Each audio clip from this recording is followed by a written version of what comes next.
Your computer?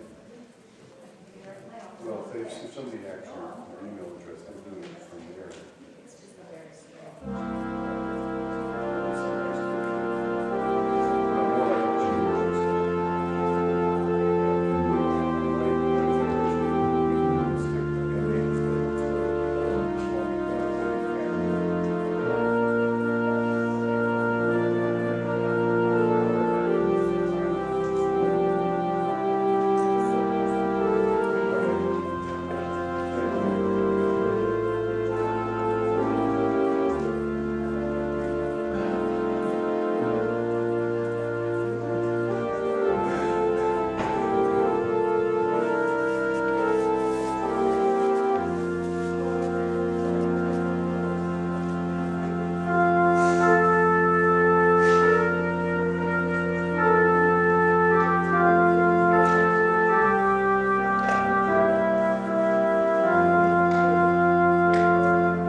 that we are not alone, and that we are not on our own, but we are called according to the great purposes of God in life, called to be givers of life, to be creative, to walk together in love and in grace. So we gather together, and in the beginning, we call each other to that awareness. We sometimes need to be wakened up, especially when the hour changes, and we lose an hour of sleep. Especially then, we need to be wakened up to what is right in front of us, the beauty of this day, the depth of the friendships that are surrounding us now, and the promise of God to be with us through everything. So let us use the words here in front of us and call each other to that awareness. The Lord is merciful and gracious, slow to anger and abounding in love. the Lord of life is lifted up. Let us worship God.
requires a courage to speak a truth, even if the truth is our anger or someone else's anger toward us.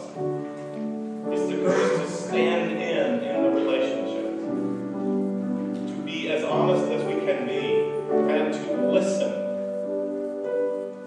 above all else, to hear God's honesty toward us. This is what we long for, but without deep encouragement, it's what we run from. And so we encourage each other here to a prayer of confession, to take a deep breath and speak a truth that we know it, and then be ready for God to transform that truth into life and hope. Let us use the words which are here in the bulletin for us today as our prayer of confession today. God, our Redeemer, we confess that we are people of ashes and dust. We grumble and complain when you have provided all we need. We continue to walk in darkness when you have given light to the world. Forgive us, God of grace. Help us to trust in you so that we may not perish, but have eternal life. Through Jesus Christ our Lord. Amen.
There is something deep, something abiding about the presence of water in our lives. It gives us life. It gives us cleanness. It washes away and renews and refreshes us. It is, wouldn't you agree, a great and powerful symbol of God's grace and love for us in life. So in some traditions, a baby coming into the world is immersed in the water, covered completely. In some traditions, when we are able to profess our faith, we are immersed in the water. Sometimes the water is placed on our head, but the water is present as a reminder of God's grace and love. This is what we mean when we say, friends, believe the good news of the gospel. In Jesus Christ we are forgiven. Let's stand and sing it together.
God for that.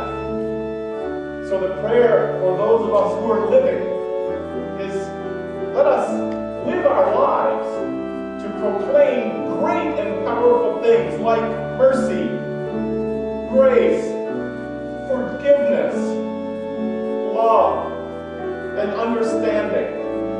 These are the things for which God lives and breathes. The things for which, when we live and breathe for them, they help us to find our right place in the world. This is what it means to glorify God. Let's sing these words again. Let God's life be glorified in us.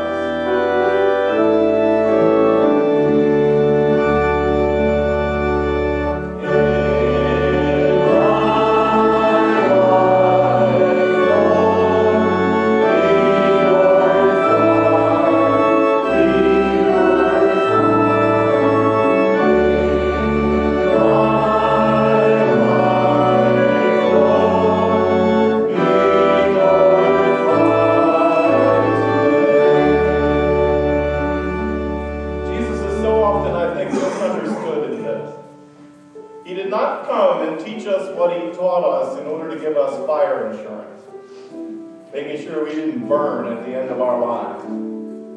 Jesus brought his ministry that we would burn now, that we would be full of life and the fire of love, that we would actually find life which would be worth living forever and ever, but that we might actually find it before we die. Just a touch of it even is enough to sustain us for all of our lives. It is this word, this sense of life in us, this shalom as the Hebrews called it, in that right place between knowing who we are, knowing who God is, and what God wants from us in this life, and what we want from life. This is the peace of Christ. This is the centering that we long for, that we need to be encouraged to. And so, I want to make clear my prayer for you today. And I hope yours for me will be the same. May the peace of our Lord Jesus Christ be with you all. Now, will you extend that peace and be the encouragers of it as you share a sign of peace with each other today?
Our first reading today is from Numbers chapter 21, verses 4 through 9. God instructs Moses to use a bronze serpent to save the people. From Mount Hor, they set out by way of the Red Sea to go around to the land of Edom, but the people became impatient on the way. The people spoke against God and against Moses. "Why have you brought us out of Egypt to die in this wilderness? For there is no food and no water, and we detest this miserable food." Then the Lord sent poisonous serpents among the people, and they bit the people, so that many Israelites died. The people came to Moses and said, "We have sinned by speaking against the Lord and against you. Pray to the Lord to take away the serpents from us." So Moses prayed for the people, and the Lord said to Moses, "Make a poisonous serpent and set it on a pole, and everyone who is bitten shall look at it and live." So Moses made a serpent of bronze and put it upon a pole. And whenever the serpent bit someone, that person would look at the serpent of bronze and live. Hear what the Spirit is saying. Praise be to God.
and the worst thing to do.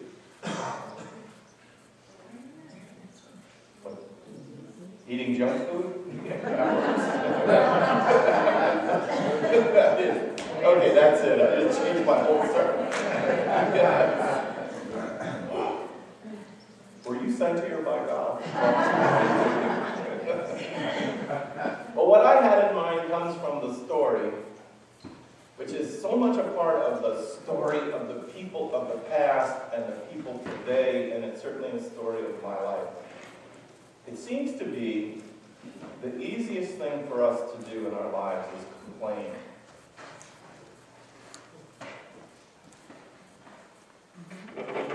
And whether we know it or not, sometimes that can be the worst thing. Now, can you think about why that would be true? First of all, let's talk about why is complaining and whining so easy.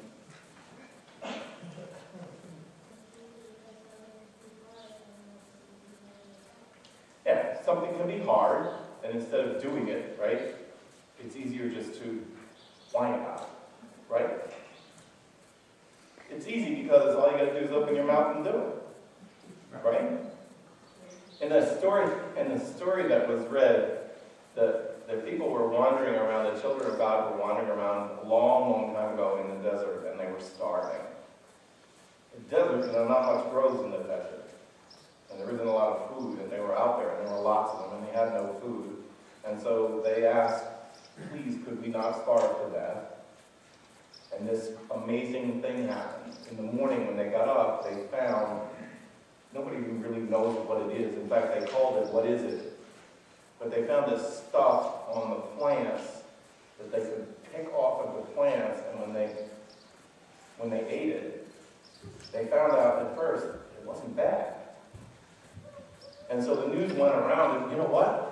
The food is there. It's on the plants. And all you have to do is go out and pick it up and eat it. And so for the first day, they were like, yes, we're going to make it. We're going to make it. We have food. And they were eating the food and eating the food. On the second day, they're eating the food. They're eating the food. They're eating the food. On the third day, eating the food. You know where we're going? Where we go?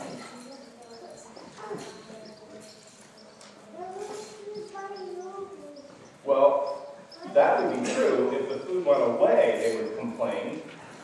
But guess what? The food didn't go away. It just stayed the same. Every day. Every day they got up, and they went out. And the very same people who went out, in the beginning and said, yes, we have food.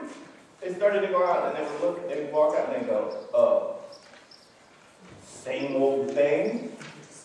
We have to eat that again? You hear it?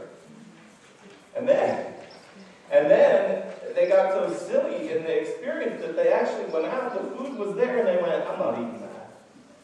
I'd rather starve than eat that stuff. They got into that thing of whining and complaining. Has anybody ever said to you, stop your whining? Stop your complaining? No, never said that at all, right? Never. Anybody ever said to you, stop your whining and stop your complaining? See, when we get older, we get very polite with each other. And so we don't often say it to people, but we say it after they leave. We go, I wish they would stop their complaining. But we don't say it to their face. When you're a kid, we walk right up to you and say, stop your whining. Today, we are thinking about, because it's the season heading into Easter and to Good Friday, and deep and big stories about life and God and yes. Easter? What is Easter about?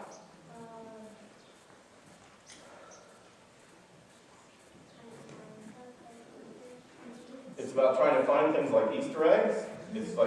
It's welcoming of spring, right? What's the story that's at the heart of Easter? It's the story begins with a terrible, awful story about Jesus, who was a friend of everybody, being treated as if he was an enemy of everybody, and he was killed. It's a terrible story. You know that story. But Easter is the day when the terrible story, yes? Easter is about love. It's about God's love for us and how God took Jesus' life and brought it back, even though human beings said no. Jesus is raised from the dead. And what we celebrate on Easter is, and it's connected to our whining and complaining, because our whining and complaining, believe it or not, and you might think, okay, Pastor Lou, you're pushing it a little bit. Our whining and complaining leads to bad things happening. It does. You get practiced at it as you're a child, and then when you get older, your whining and complaining leads to really bad things happening in the world. And yet, today, a story like Easter is that God still brings to us, God still comes to us and helps us to see what is good and full of life. Yes. When you whine and complain, your mom puts you in timeout. That is a really, really good thing. How many of you need to go in timeout? You know it's true. I know it's true of me. And so today, we are thinking about our whining and our complaining, and we are asking God to show us another way. Because the whining and complaining, it just leads to all kinds of bad things. And trouble. Yes, it does. And trouble. Thank you for coming up and talking to me today.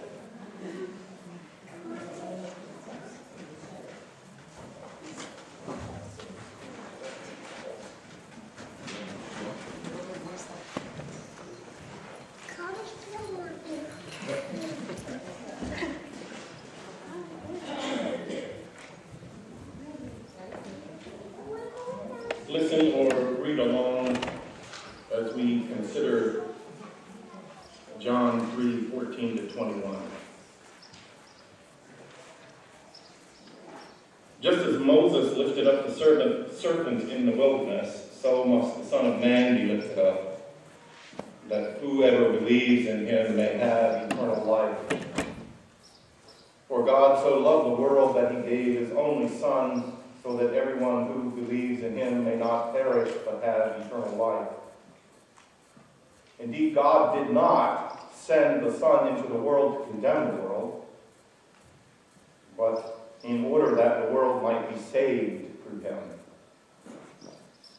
Those who believe in him are not condemned, but those who do not believe are condemned already, because they have not believed in the name of the Holy Son of God.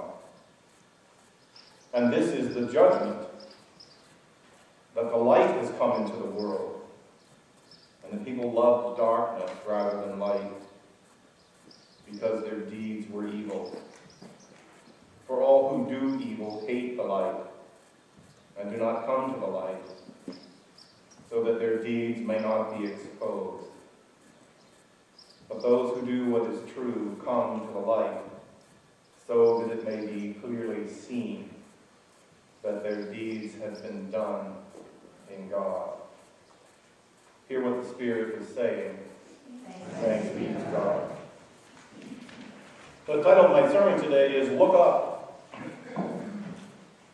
It's related to this thing as you read the Bible. Reading the Bible, in order to read and understand the Bible, you can't just read the Bible. You have to read life. You have to read human beings. You have to have some idea about what you already think God is like, but you have to really have an understanding of what you think human beings are like. And so in order to wade into these deep and theological planes of the gospel text and of the Hebrew text today, I think we must first lay down an understanding about what we as human beings are like. We have a tendency to look down.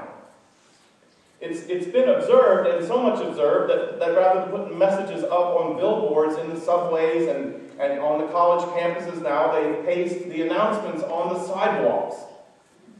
Because 70% of people spend the entire day never looking up where the important messages are. We look at our feet, we look where we're walking, our heads, our posture, our position in life is looking down.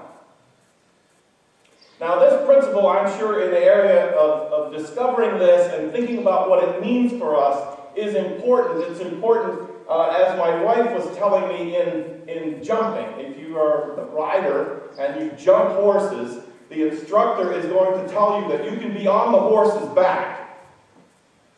But while on the horse's back, if you want that horse to go over that jump, which sometimes is a huge obstacle, the very first thing you have to do is not something to do with the horse.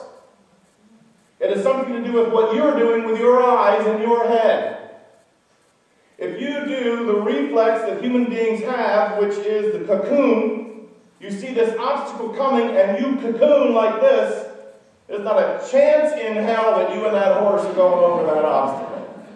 In fact, the horse will probably ride right up to the obstacle, hit its brakes, and throw you on the ground. But if you can overcome that human tendency and approach the obstacle, even coming out of a turn, the instructor will be telling you, where are your eyes? If you are looking over and looking beyond the obstacle, the power of your eyes permeating through your body, communicating to the horse, sends the message, we're going over that fence. It's true also, I was watching the snowboarding, the half-pipe competitions. I mean, I don't know about you, but man, I used to think I want to be in the Olympics. I don't want to be in the Olympics anymore because I don't ever want to have to try any of that stuff they're doing now. You know, 3.5, like a 9, 60, 220, 1.5 games, they go up and they go around or they go off the half curve thing and their bodies are thrown. And the one thing, you know, the people who do it then, who retire and come back to be the commentators say is, one thing you learn is that where you send your eyes and your head, your body will follow. It is phenomenal then to watch them as they go off this lift that catapults them into the air. And how do they get their bodies to turn around and over and down? It begins with their eyes and their body. It's how we are created. And so what we are going to accomplish can be accomplished in that recognition of the need to look up, the need to see beyond, to not let the particular circumstances drive us down. But the same thing is true if that's the key to success, then the key to failure is that cocoon, that looking down. Now come with me, if you will, to this Hebrew text, this strange text about the serpents and the bowl and the complaining. And I don't attempt today to answer all of your questions. I just would invite you to set some of those questions aside because it's a troubling text as you read it. But let's just journey into it in this way. What if we remembered that the entire story of Moses and the Hebrew children in the wilderness was like a life university? It was to be, it wasn't, I'm convinced, not supposed to last 40 years. I think it was supposed to be like, 4 years, then they got their degree, and then they went back into life, and they knew some of the key secrets of life. But the wilderness was a great training ground. God had come into Egypt, had delivered them from their worst nightmare, had set the power of Pharaoh aside, and brought them out and said, now, I want you to come with me on this adventure of life, which I imagined from the beginning. From the beginning, I imagined that the world, as broken as it is, what it would need would be some people who are willing to be a blessing. People who are willing to make a difference. People who are willing to engage life on life's terms, but still be able to rise up and to go out into the world, into a place where there is scarcity, to bring abundance, to bring hope and joy. This was God's university. It was Liberty University. It was how to be free, how to find freedom in life. And the lessons came every day. We don't have any food. God provided the food. We don't have any water. God provided the water. We don't know where we're going. God provided the cloud by day and the pillar of fire by night. And every lesson had the same point, is that if you're going to live your life and you're going to live it in mindfulness, you need to learn how to trust. You have to be a being, a creature that can trust. And learning to trust God is the greatest adventure of life. It will help you not only in your sense of meaning and purpose, but it will help you in your relationships with each other. Maybe you don't know it, but I'll offer it. One of the greatest obstacles to all of our relationships are our ability to trust each other. And we say, well, we don't trust others because we have good reason not to trust. And I won't disagree. But let's talk about what we lose when we can no longer trust. We lose life. We lose love. We lose the fullness of all of life. And this was the lesson day after day, with God and these children. And then they had enough. And they said, Moses, we're sick of this food. We are sick. This water, I don't know, it has a funny taste. We don't like this. We are sick and tired of how you sustain us. We are tired of it. And they began to grumble and complain. You know, the text, we sometimes break it up into little pieces. But if you look at the journey of the children of Israel in the wilderness after they were freed from Egypt, it could be titled, The Story of Grumbling and Complaining. At one point, they can't fight with God. They can't box with God. So they decide they're going to beat up Moses. They've had enough. And they're grumbling and complaining. Now, here's where the story gets really strange. In the text we read, God hears their grumbling and complaining. And in a way, in a story that almost makes you want to just turn the page, and I'm not going to deal with that, what arrives from the hand of God are venomous snakes. You see them on the pole. And the snakes, you know, in the desert, when you live in the tent, and you don't have walls, reminds me of the horrible night my daughter in the manse went down in the basement to do laundry. And she opened up the lid of the washing machine, and inside the washing machine there were 5 snakes. Oh, what a day that was. And the thing is, she didn't know they were snakes at first. She thought the shoelaces had come out of somebody's shoes in the wash machine. So she reached in and she pulled them out. You can hear the scream louder than the sirens from the fire engines. You think of your worst. You know, that movie, Snakes on a Plane? I got a new one, Snakes in the Wash Machine.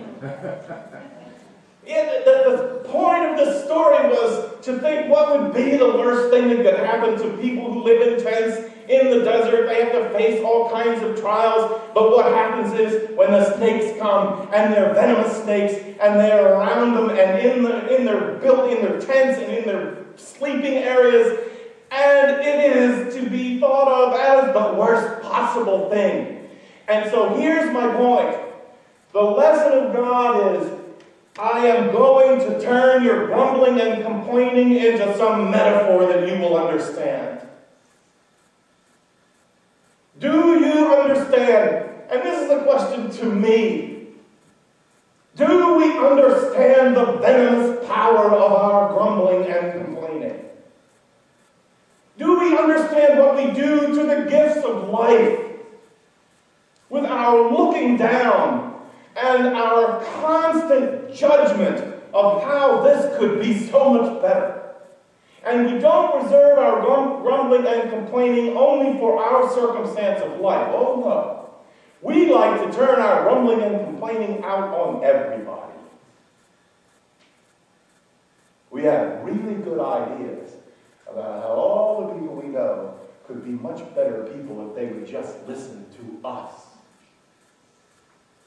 And what comes from the Life University from God in the wilderness is, what I want you to understand is, it may seem somewhat innocent, it may seem like you're not doing anything, but I want you to understand the power that you have within you. The power to look up and to look beyond and to overcome the obstacles of life, and also the power to see to it that you will trip and stumble and fall, and you will not ever see what is right in front of you. Because you're too busy grumbling and complaining. Looking up. And as I preached the sermon, I repeated it. I'm going to repeat it again. You know, sometimes I get a sermon, and it's a sermon for you. And I think, I hope you get this. I don't know how much you know. As I put this sermon together, I'm saying a prayer, Lord, will you finally teach me this lesson? Will you finally rescue me from the venomous, poisonous snakes of my own discontentments that take things and destroy them? Destroy them. I don't know what class. Is that, Life 101 or Life 102? I don't know, but it's in the basic core requirements. And I think if I had been in that crowd in the wilderness, I'm not sure 40 years would have been enough.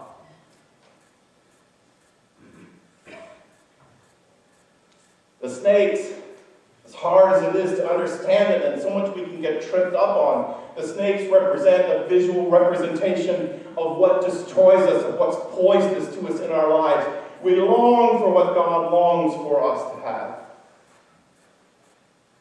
When you look up, Moses creates, it's interesting how it works together. Moses creates a bronze serpent.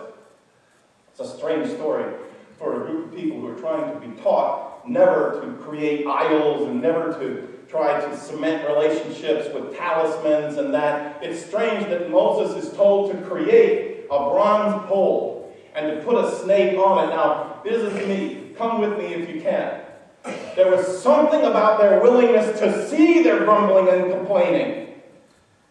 There was something about the willingness to acknowledge what they had done. And the serpents represented not only what was biting them, but the serpents represented their ability to destroy their own lives. And Moses puts it on a pole and says, look at it.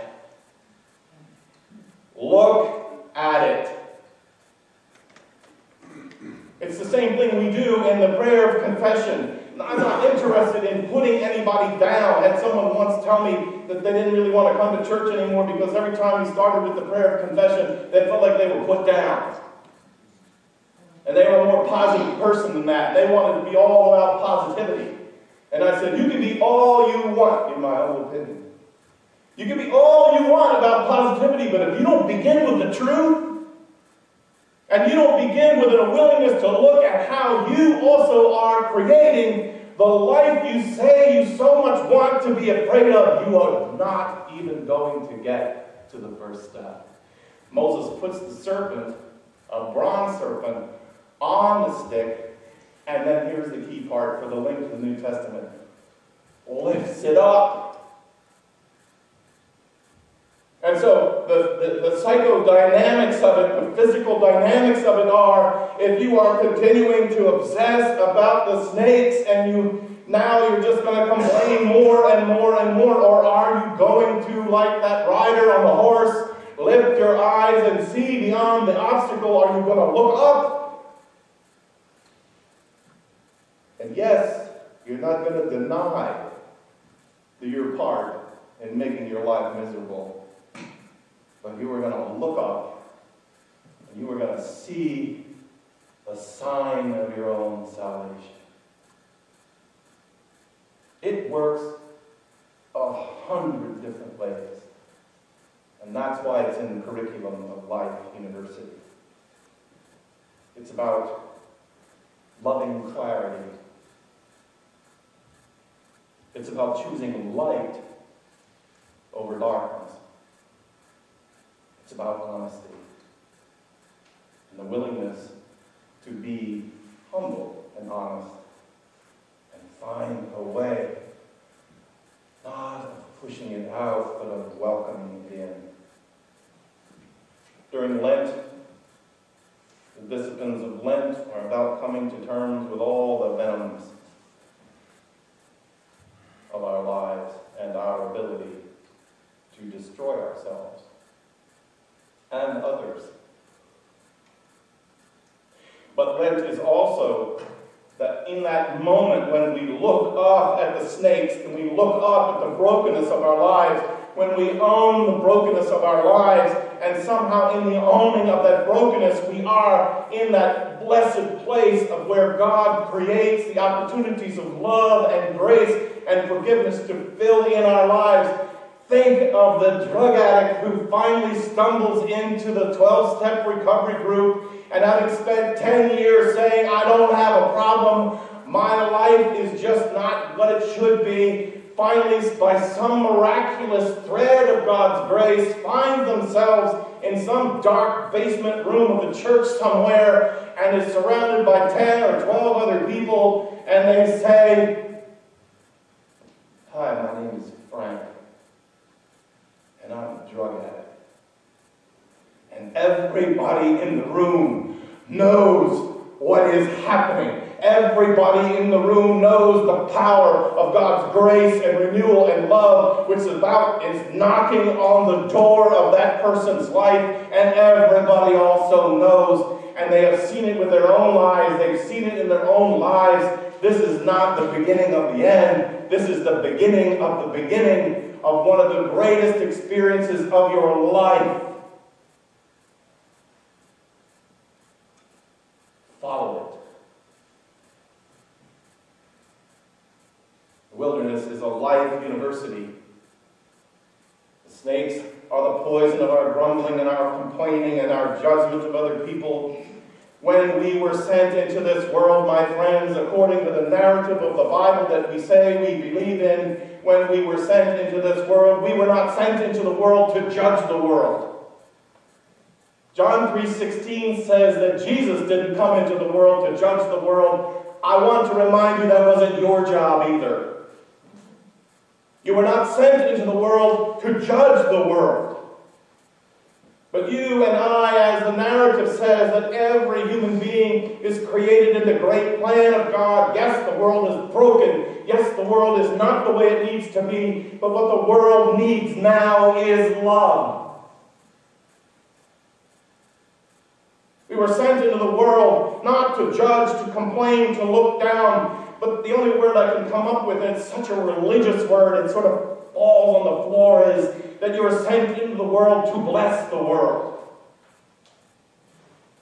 This is the sign that you are children of God. You are called upon to be a source of God's blessing and love, having received it yourself. Another way to talk about blessing, you are called to lift up. To lift up. Now, in the New Testament community, they got chills up and down their spine because they saw something. They didn't really, they just said, look, look. Because on Good Friday, the worst day of their lives,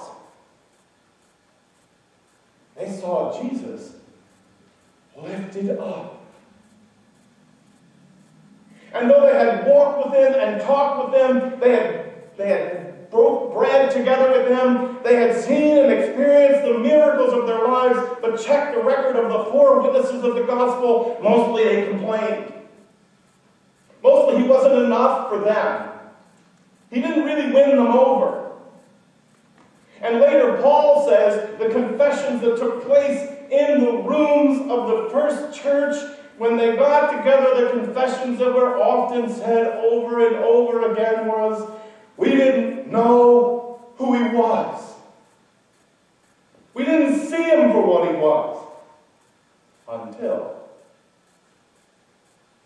he was lifted up on the cross. There's a Roman Catholic church in not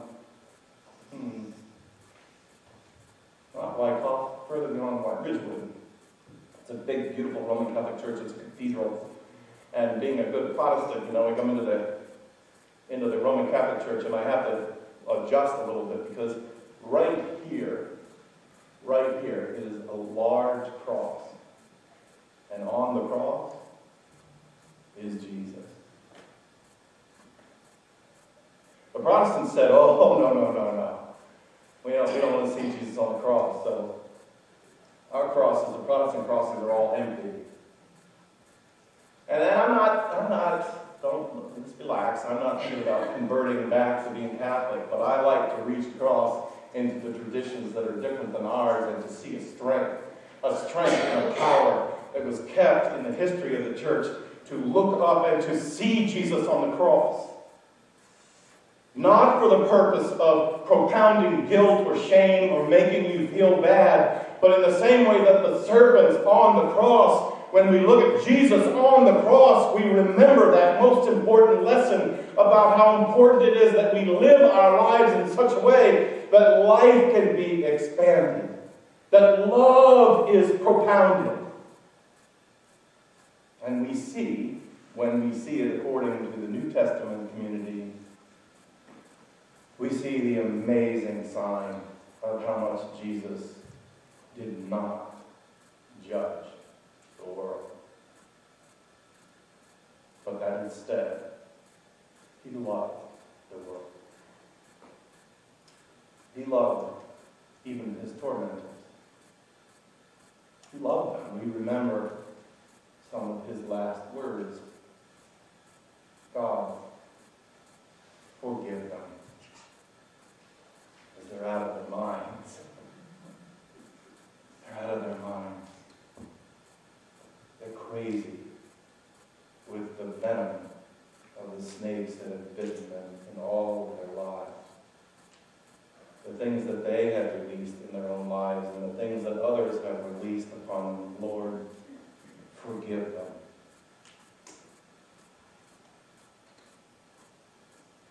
Where are you going to look today? Where are you going to look? Where your eyes go, where your head goes, your body will follow. Look up. Look up. For your salvation, the fullness of life. John 3:16 talks about how Jesus there on the cross is pointing to those who can see it will have everlasting life, and so much control has been given to those who think Jesus was only about teaching people how to live after they die. Jesus said himself, I did not come to teach you how to get into heaven. I have come to teach you how to find life on this side of the grave. I have come to show you life before you die. To show you that by looking up, by looking to forgiveness, by looking to your own ability to live and forgive and to bless, let Jesus be your guide. You will finally have what you have longed for from the very beginning. That's your graduation from Life University. Turn your eyes upon Jesus. His suffering, his love, his refusal to judge. And therewith your eyes will follow to a life for you yourself that will be a life of blessing. You will be amazed at what is right beside you that you did not see because you were looking at the snakes. Amen.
Let us pray. And as we go to prayer, I think engaging all of what prayer is to be. Prayer is to be a petition to God for help and strength for us. But it usually, if we pursue it, leads us to a path of compassion and love and grace for others. It moves us out from our own self into the selves of the world. And if you keep praying, pretty soon your prayers get larger and larger and larger. And you learn to pray for nations. And you learn to pray for the world and for the earth itself, for the population of the creatures that suffer under our ignorance. And prayer takes you out and out and out and out, and then it brings you back in. As you recognize that God hears your prayers and walks with you in life. Let us pray.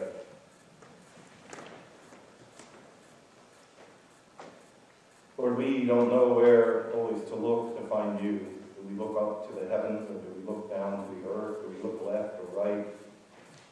Do we look into the eyes of those who love us? Do we look into the heart of those that we see are wounded? Teach us how to look everywhere for you, O God. And teach us how to find our prayers rising up within us. We often think we don't know how to pray, but what we really just need to do is to set our prayers free. So free us. Free us first. Let our prayers be that we would have clarity. Clarity to the things that matter most. Clarity to see love and grace and safety and food and water when we need it most. And we pray, too, that you lead us in paths of relationships that are full of courage to speak the truth and to say the truth. Lead us in places where we can grow. And in the end, we will grow in our relationship to you. Lord, teach us how to encounter the really difficult things of life. For they are sometimes overwhelming. And we feel lost in a cloud, in a dark room. So reach us there, O God. Reach our friends who are there. Give us the courage first to say that we're lost, and then to say it perhaps in a group of people sent by you who are listening. That together we might find our way through the cloud, to learn to walk in the dark, and to learn to hear your voice leading us to be a means not only to receive your blessings and to give thanks for them, but to be instruments of your blessing in the world. We thank you for the mercies we have received, for the safety through storms, for the promise of comfort through enormous grief, through opportunities to learn and to meet new friends. We thank you for the comfort you give us as we lose friends. We thank you for the life of building that is going on in this community as you are building us together into a place of welcome and rest, a place of forgiveness and blessing. We ask only that as you direct in your way those to come here, that our light, your light in us would shine bright. That this would be a place of no judgment, but of peace, of renewal, and of your blessing. To that end, we promise to try to be faithful to our calling and to be worthy of the opportunities that are placed in front of us, not just on Sundays, but throughout the week, in the places where we drive and where we work, in the stores where we shop, and the restaurants where we eat. Lead us, O God, guide us, lead us in these lessons of life, Lead us away, we pray, from the grumbling and complaining and the judging. And lead us instead to the rivers of life, of hope and joy. Lead us even as we pray, as Jesus taught us the words to say when we pray. Our Father, who art in heaven, hallowed be thy name. Thy kingdom come, thy will be done, on earth as it is in heaven. And give us this day our daily bread, and forgive us our debts, as we forgive our debtors. And lead us not into temptation, but deliver us from evil. For thine is the kingdom, and the power, and the glory forever. Amen. It's good to be in worship with you today. Don't forget there are refreshments down the hallway to the left as we leave. Stay as long as you can, even just for a few minutes, to help our relationships to grow and getting to know each other more. I'm reminded that sometimes we forget, you might not even know the name of the person that you've been talking to for the last, several months. So maybe today is a day you just say, you know what, I don't know your name, I really like talking to you. Take that risk, break that ice, because the benefits will be great. Also today in the back, again, you'll be able to purchase tickets to the Daybreak concert. It's a Saturday night time of fun and gathering with good music and food and a chance to just celebrate our life together as we raise money for the mission trip for the needy and the people who are living in pretty rough conditions in the rural parts of Maine. The tickets are there. It's March the 24th at 7 p.m. right here. Also, next Sunday we will do the housekeeping part of our community, looking at attending to the structure of our community. We have election of officers.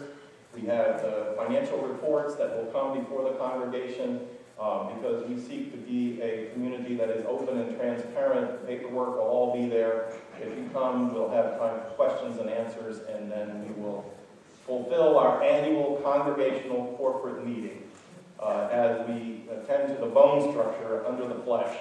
And it has been for us, in this experience, a really wonderful time. I'll remind you that, the season of awards are over. The Academy Awards are done. What are the other ones? The Grammys are over. But the greatest award ceremony, bar none, is when we present the Session Service Awards, recognizing the life and ministry of people, service beyond self. And that takes place in our congregational meeting, and I don't want you to miss it. We have some honorees this year who stir my heart, and we want to acknowledge that. Let us worship God by presenting our lives, the gifts from our hands, the money from our pockets, our time for God's work and grace in the world.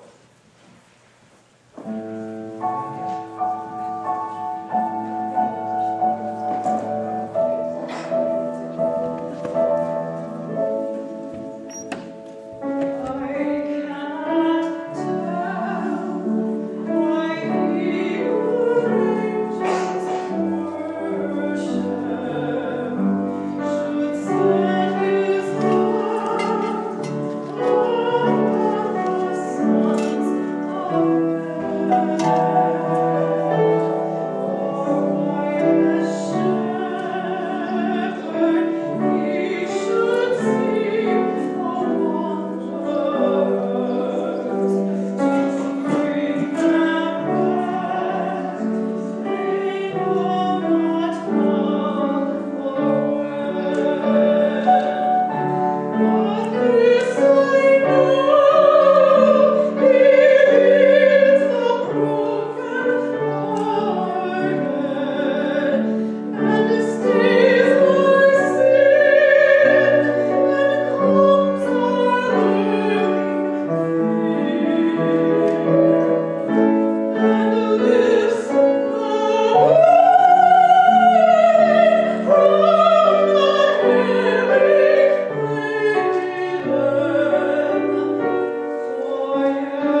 two snakes on a pole. But last week, when my cousin's child at age 3 stopped breathing and her heart stopped beating in her crib, and the babysitter fortunately knew CPR and immediately called the ambulance. When the ambulance arrived, that's the symbol that was on the ambulance. She is. It saved her life. Salvation in the Bible is not some mystical thing.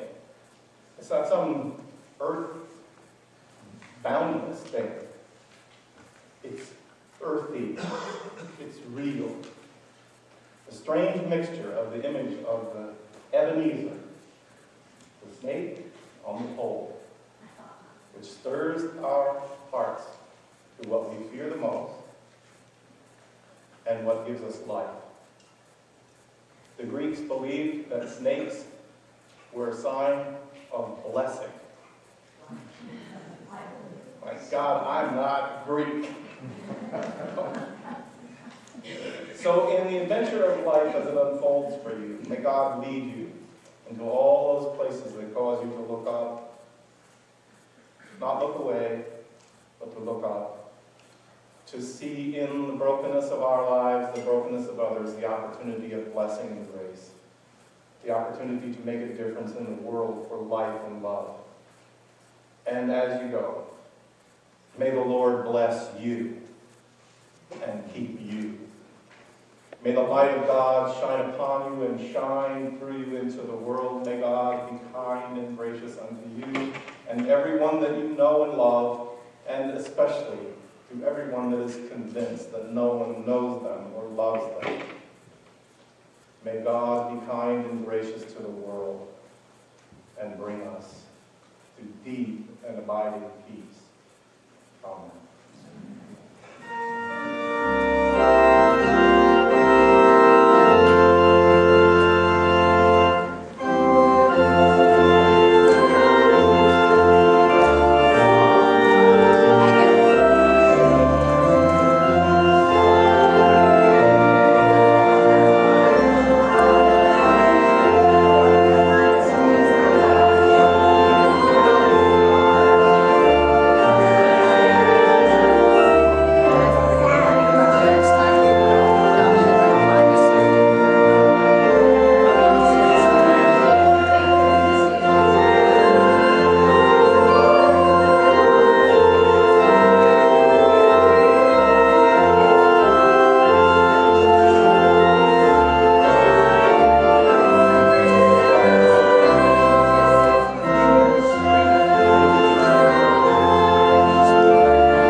Just an open. I can't sing at all. We're on it. Our backyard is. Now they're gonna go jet ski. Rowboat for me. Hey Martha, how are you? My feeling, Robert, keeping my pocket. How come? No? I always do. Want me to pick you up? It's no big deal. But this may be a problem. Well, I have to get your cousin for you. Good. Healing. Why you keep it? You use it. Because I have another one. Sure. Yep. Well, I have 5 Rubbing here. it. Rubbing it.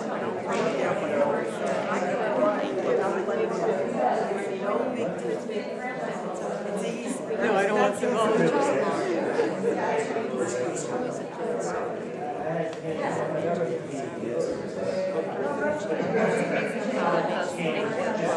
Just think about it.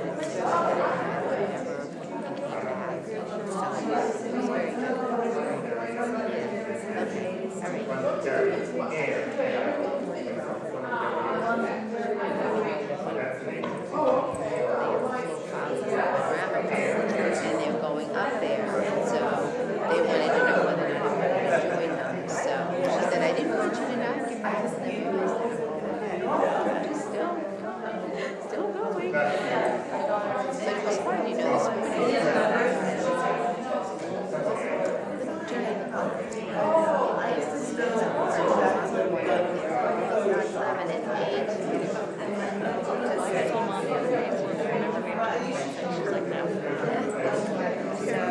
I turned 9 last week. Well, your iPhone. I don't worry about that. But like, I couldn't sleep at 5.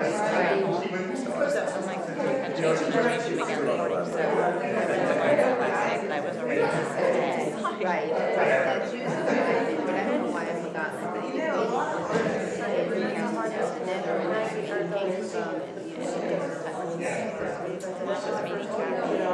Mary's oldest daughter wants to visit her today, so she texted this morning. Yeah, but he's still in pressure from the holidays. Yeah, so yeah, I do it too, but it's cool, but I mean, You guys all right in the storm? Right, the lake's gonna be pretty hard, right? A lot of branches, a lot of big branches of the trees. My neighbor's tree fell on our farm. So we have a huge tree. That's yours, yeah. They got theirs, they cut it out of the tree guy. And just left it. That's pretty crappy. It is crappy. The fence is crushed, everything. Like it. got her. No, but they're not responsible. We had something, we had that done before. I sent you the. Yeah. I'm sorry, I had such a week. We were off from school. I had my mother and my sister and my brother living with us for several days. And I was worried about them. I don't know, everything just got discombobulated. You didn't want to, we didn't want to go send us a, when you read it, when it read it, it meant like, I'm sorry.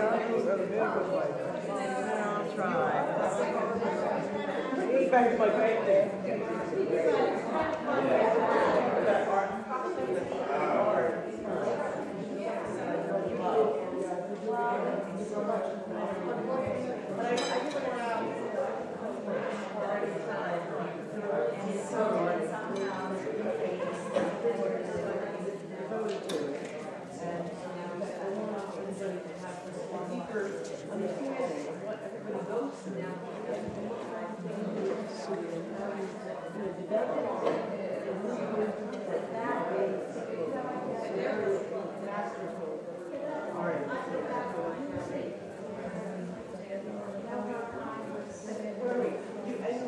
But the one thing I do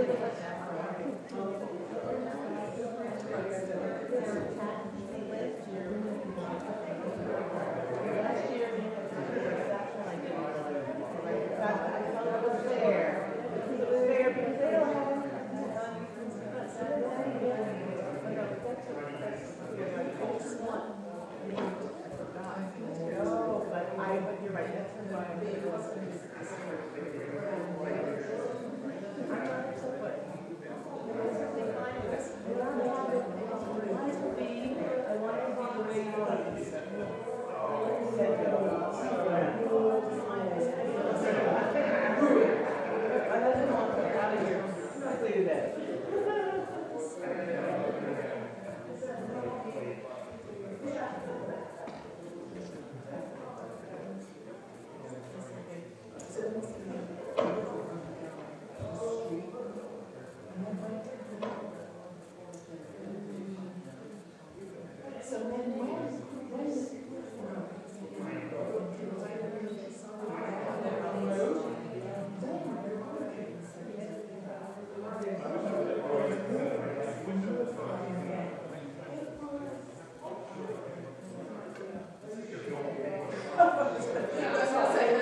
Yes, yes.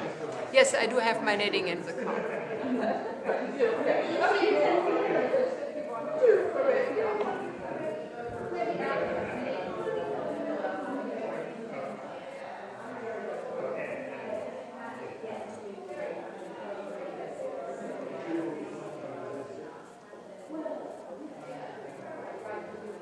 Well, you know, the reason I asked this is when the group that came from the field was here, I used to go from there meeting from the field.